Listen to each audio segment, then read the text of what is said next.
I think my biggest contribution to Van Halen was that because I'm a musician, I'm a singer and a songwriter and a guitar player myself, more of a musician than a rock star, you might say, that when Eddie and I got together, he finally had a musical partner, because Dave was just not musical. I mean, he was a great celebrity and great front man, and they did great things, but he wasn't a musician.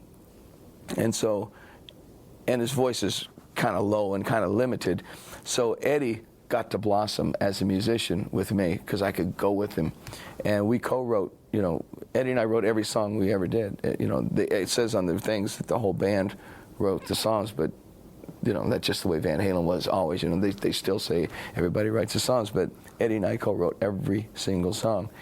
And when it was magic, for the 9 years that it was magic, it was really, really magic. And I could do anything he could think of vocally, and so he could write any kind of music he wanted, and I could sing to it. And that was the difference. And so we expanded.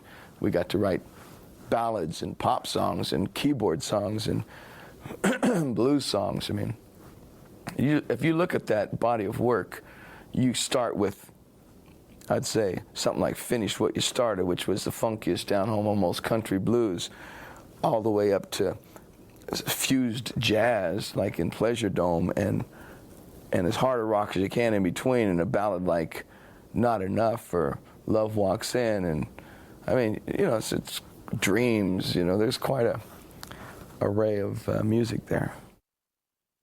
No, no, because I'm still remembering the bad taste from the last year in that band was miserable. Something happened. I don't know what happened. I wish I could sit here and tell you. I have ideas of what happened. Bad management can kill anything. And when our manager, Ed Loeffler, died, that was the end of that band. And we stuck it out for another year or so. But with Alex's brother-in-law, in there, it was a disaster. The guy would sell you for 50 cents, man. And, the biggest band in the world, it was like, just sold it right down the river, didn't it? You know what I mean? I mean, it's really pretty ugly what happened. And the thought of going back and trying to pick up the pieces, at this stage in my career, I'm just too happy, having too much fun. I can't play without the Cabo Wabo stage. They could join my band, I guess, maybe, or something, but it's not like an ego trip. It's, I've got my thing going now. I know who I am. I know what I want. I know what I'm doing. And I'm past that. I'd love to play with them at the Cabo Wabo, come down and just do a reunion, but I've tried to get Montrose to do that for 11 years since the club's been open, and Ronnie won't do it, so I can't imagine Eddie wanting to do it either.